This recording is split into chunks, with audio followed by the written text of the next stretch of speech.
Баршаңызға сәлем достар, сіздермен Айданка Серікбаева, менің каналыма қош келдіңіздер. Бүгін біз сіздермен осындай өте дәмді, әрі пайдалы холодец тағамын дайындайтын боламыз. Олай болса, видеоны соңына дейін қарап, лайк басып, комментарий жазуды ұмытпаңыздар. Ең бірінші ыдысқа қайнаған немесе мұздай суымызды құямыз. Одан кейін жақсылап жуылған таза тұяқтарымызды саламыз. Мен сиырдың тұяғын пайдаланатын боламын.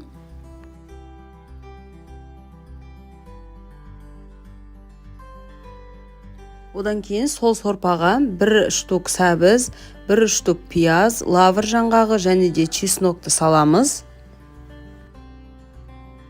Одан кейін дәміне қарай қара бұрыш және де тұз саламыз.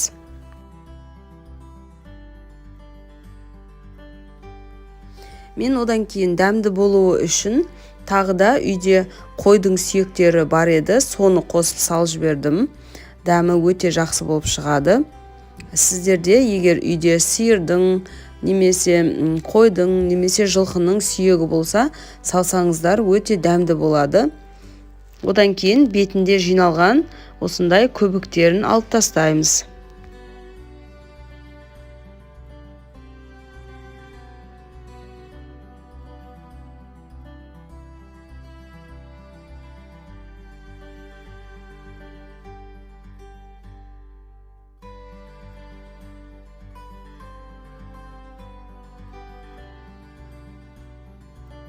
Біз бұл тұяқтарды жай отта кемінде 6-8 сағат қайнататын боламыз.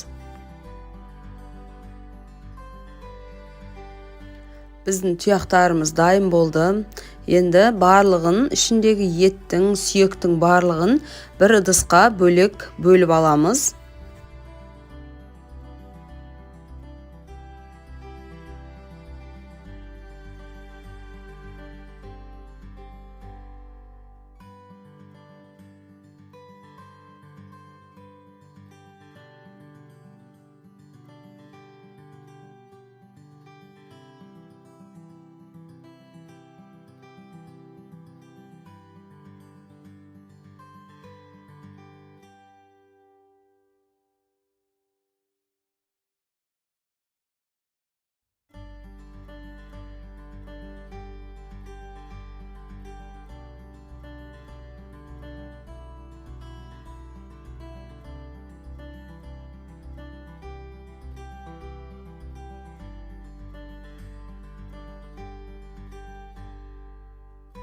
Еттерін бөлек алған соң, сорпаның өзін осындай сүзгінің көмегімен сүзіп аламыз.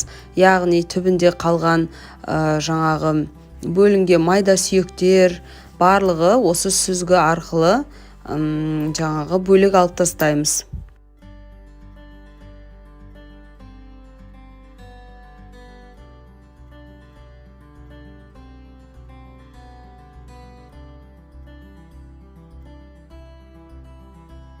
Жаңағы сүйектерден осылай еттерін бөлек ажыратып, майдалап тураймыз, немесе етшекіштің көмегімен тартып алсаңыздар да болады.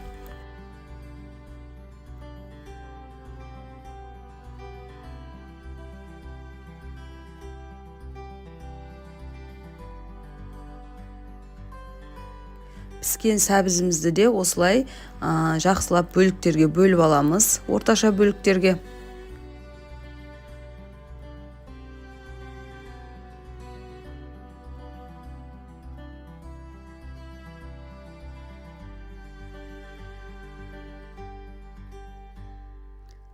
Және де менде осындай шыны ыдыстар, осы шыны ыдыстардың шет-шетіне жаңағы бөліп алған сәбізімізді жақсылап орналастырып шығамыз.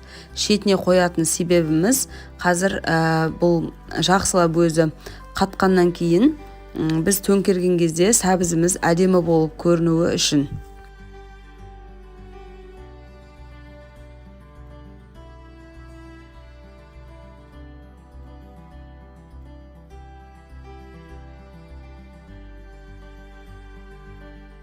Сәбізімізді салып болғаннан кейін осы еттерді барлығына жететіндей етіп бөліп салып шығамыз. Және де Еттерді салып болғаннан кейін жартылай, жартыдан сәл көптеу етіп сорпасын құйып шығамыз.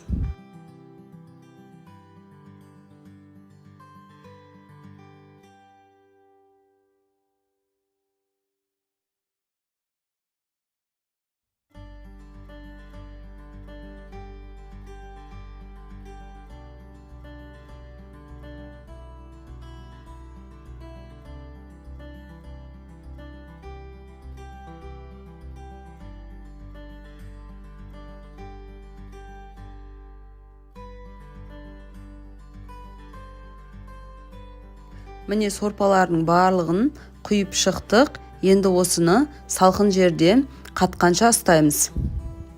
Мен түннен азанға қалдырдым. Осылай болып қатты.